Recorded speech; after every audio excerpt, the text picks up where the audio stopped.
धाकड़ खबर बेखौफजुमा बेबाक अंदाज। धाकड़ खबर के न्यूज़रूम से मैं आपके साथ हूं। अकरम रईस खान कैसे कैसों को दिया है, ऐसे वैसों को दिया है।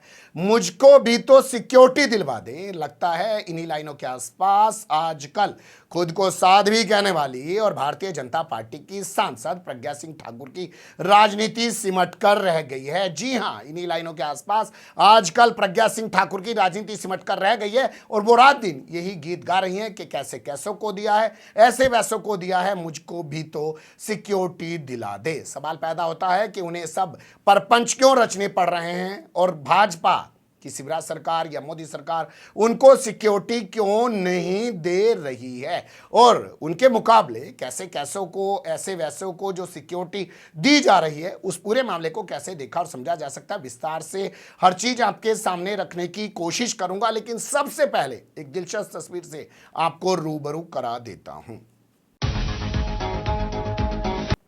जी हाँ, इस दिलचस्प तस्वीर से आपको रूबरू करा रहा हूं। जैसे आप एबीपी न्यूज पर छपी हुई ये खबर देख सकते हैं। एबीपी न्यूज पर छपी इस खबर में बताया गया है कि खुद रिवॉल्वर लेकर घूम रही हैं प्रज्ञा सिंह ठाकुर। जी हाँ, सिक्योरिटी नहीं मिल रही है तो खुद ही वो अपनी सिक्योरिटी कर रही हैं। इसके अलावा एक वीडियो हमें मिला है जो सोशल मीडिया पर वायरल हो रहा है, जिसमें वो अपने साथ एक बंदूकची को लेकर घूम रही हैं। भाजपा की सांसद हैं, भगवाधारी हैं, खुद को साध्वी कहती हैं, लेकिन अपनी सुरक्षा के लिए हथियार लेकर खुद चल रही हैं और अपनी सुरक्षा के लिए एक बंदूकची को साथ लेकर चल रही हैं, क्योंकि कुछ दिन पहले उनको धमकी मिली थी दुबई से। वो वीडियो पहले आपके सामने रख देता हूं, फिर बताऊंगा कि उस धमकी के बाद किस तरीके के सवाल पैदा हो रहे हैं और इनका पूरा प्रोफाइल है क्या। करो, तुम्हारा नाम भी बता दो। अगर फोन पे ही बोल रहे हो तो बता दो नाम, कौन हो तुम। इकबाल कासकर का आदमी बोल रहा हूँ। इकबाल कासकर कौन है ये, कहाँ के हैं? देख लो मैडम, आपको मालूम पड़ेगा। अरे हैं कहाँ के कासकर ये तो बता दो। हमारी हत्या करोगे? क्यों करोगे भैया, क्या कारण है बताना जरा, क्या कारण है? एक्शन का रिएक्शन देख लेना, उसके बाद बात करना हमसे, ठीक है? अरे मैं कह रही हूँ कि कारण क्या, हत्या तो चलो कर देना, कोई बात नहीं, तुम्हारी बच जाएगी, तुम हमारी कर दो। कारण क्या है ये बताओ। मुसलमान के ऊपर जहर उगलना, मुसलमान को टारगेट बनाना। अच्छा, और मुसलमान क्या करते हैं? अमृत बरसाते हैं। मुसलमान अमृत बरसाते हैं। हमने क्या कहा जिसके लिए तुम्हें तकलीफ हो गई? क्या कहा जिसके लिए तकलीफ हो गई? उसके बाद आपको मालूम पड़ेगा। अरे हमें कहाँ से मालूम पड़ेगा, तुम तो हमारी हत्या कर दोगे। हम तुमको सूचना देनी थी, दे दी है, ठीक है? अरे सूचना, अरे भाई जरा दम रखते हो तो चलो कत्ल तो कर देना, कोई बात नहीं, वो तो तुम्हारा धर्म है, ठीक है।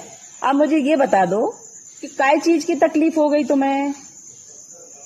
मार दोगे तो हमें फिर कैसे पता चलेगा? जिंदा है तब तक बता दो, बता दो। हमारा जो आदमी मारेगा वो आदमी हमको तुम्हारा बताएगा, ठीक है? अरे तो वो तो हम मर जाएंगे, फिर कैसे बताएंगे? नशे में बोल रहे हो क्या? हैं? नशे में हम क्यों बोलेगा? नशे में तुमको, तुम्हारी हत्या होने वाली है, तुमको सूचना देनी थी, हमने दे दी। तुम्हारी इतनी औकात है तो तुम सामने आके बोल दो ना भैया। भाई मारने ही वाले हो तो सामने आके बोलो, जिगरा है तो जरा सामने बोलो। मारते हो सामने आके मारेंगे तुमको, जब देखना जिगरा है क्या है। तुम्हारे अंदर जिगरा होता तो सामने आके बोलते, समझे? फालतू की बात करना नहीं। सामने आके मार। देख लिया आपने कैसे दुबई से बात कर रहा व्यक्ति हिंदी भाषा में इनसे बात कर रहा है। दुबई से बात कर रहा व्यक्ति हिंदी भाषा में इनसे बात कर रहा है। ठीक उस तरीके का हाल हो रहा है जैसे हिंदी फिल्मों में आपने देखा होगा कि हिंदी फिल्में जाके अगर विदेशों में भी बनने लग जाती हैं तो वहाँ के लोग भी हिंदी में ही बात करते हुए दिखाए जाते हैं, वहाँ की भाषा में बात करते हुए नहीं दिखाए जाते। खैर छोड़िए, इसको आप ऐसे भी देख सकते हैं। जो मुझे अपने बचपन का एक वाकया याद आता है, जब इराक के बीच और अमेरिका के बीच लड़ाई चल रही थी तो हमारे मोहल्ले के एक बुजुर्ग थे जो किसी ज़माने में अरब की दुनिया में रह के आए थे, काम धंधा करके आए थे। फ़ोन था उनके घर पर, लैंडलाइन फ़ोन हुआ करता था गाँव में, कस्बे में, मोहल्ले में। तो उस लैंडलाइन फ़ोन को उठा के सीधे तौर पर बात करने लग जाते थे सद्दाम हुसैन से, वो भी हिंदी में। खैर छोड़िए उन सब चीज़ों को, कुल मिलाकर ये है कि इनको धमकी दी जा रही है दुबई से। और इनको इसका आभास पहले से ही हो गया, इन्होंने कैमरा पहले से ही ऑन कर दिया। जैसे प्रधानमंत्री नरेंद्र मोदी को आपने देखा होगा कि वो खिलाड़ियों से बात कर रहे हैं, ना जाने किस किस से बात कर रहे हैं, पहले कैमरा ऑन करा देते हैं, फिर वीडियो कॉल के जरिए फला फला आदमी से वो बात करते हैं। इन्होंने भी शायद उसी का अनुसरण किया है, या पहले भी इनको धमकी मिल गई होगी, इन्होंने नंबर पहचान लिया होगा, या धमकी मिलते मिलते इन्होंने कैमरा ऑन करा दिया कि भैया इससे बात करते करते रिकॉर्डिंग कर लो, शायद मोदी सरकार को, शिवराज सरकार को कुछ एहसास हो जाए, वो मुझे सिक्योरिटी दिला दे, ये वीडियो वायरल कर दो। वरना ये वीडियो वायरल करने के पीछे इनकी क्या सोच हो सकती है। हालांकि यहां पे एक चीज आपके सामने और रखना बेहतर होगा कि जिस नंबर से इनको धमकी दी गई है, उसी नंबर से धमकी दी गई है अपर्णा यादव को, मुलायम सिंह की बहू को।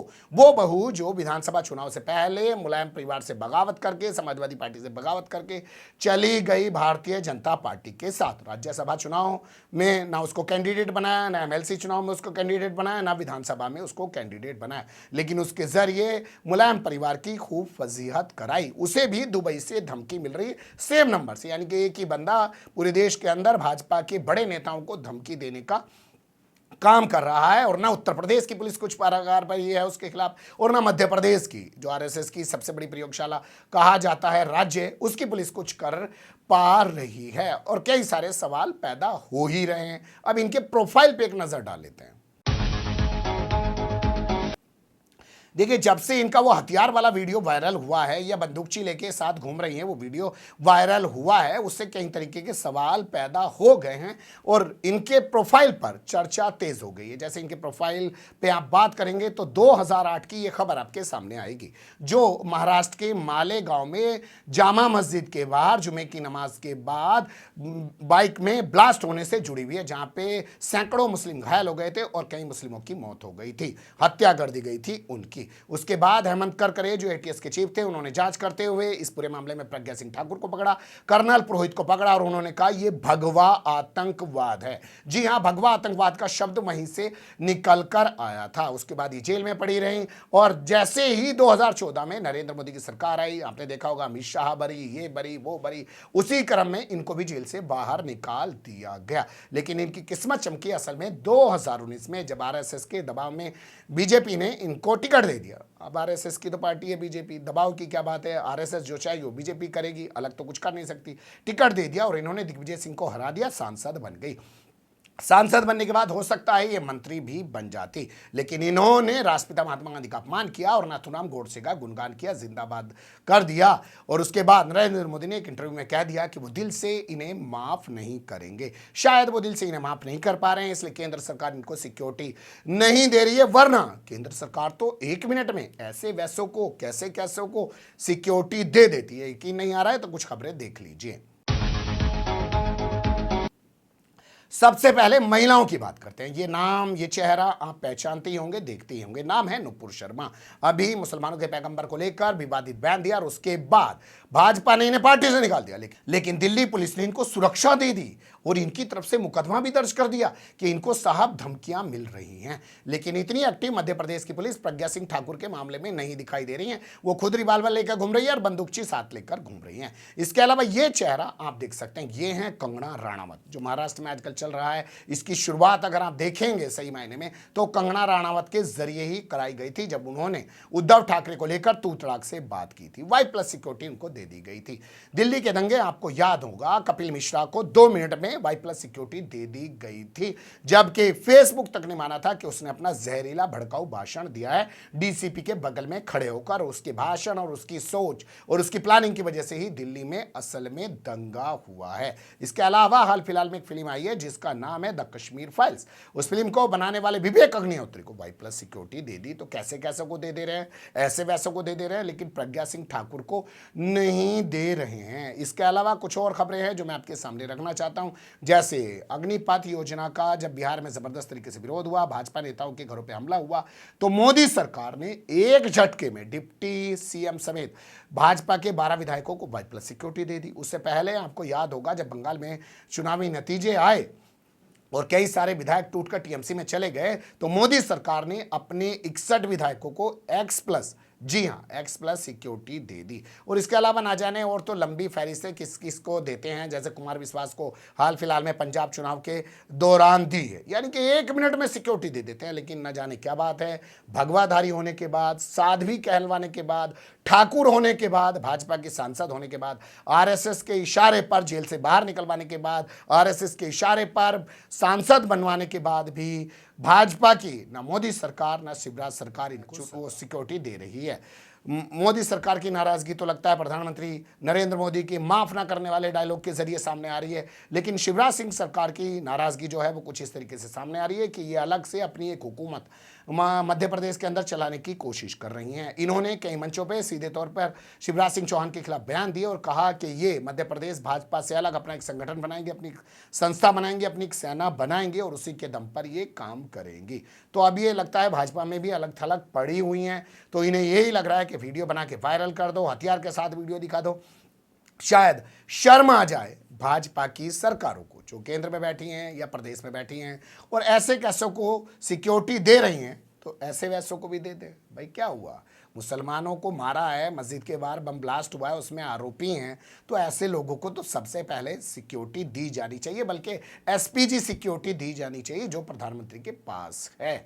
अब बने रहिएगा धाकड़ खबर के साथ। फिलहाल कमेंट्स के रूप में आप लोग अपनी राय दे सकते हैं, खबर को लाइक कर सकते हैं, चैनल को सब्सक्राइब कर सकते हैं, ज़्यादा से ज़्यादा हमारी खबरों को शेयर कर सकते हैं। फिर ऐसे ही किसी सुलगते हुए या उलझते मुद्दे लेकर मैं आपके सामने हूँगा हाजिर। फिलहाल अभी मुझे दी इजाज़त।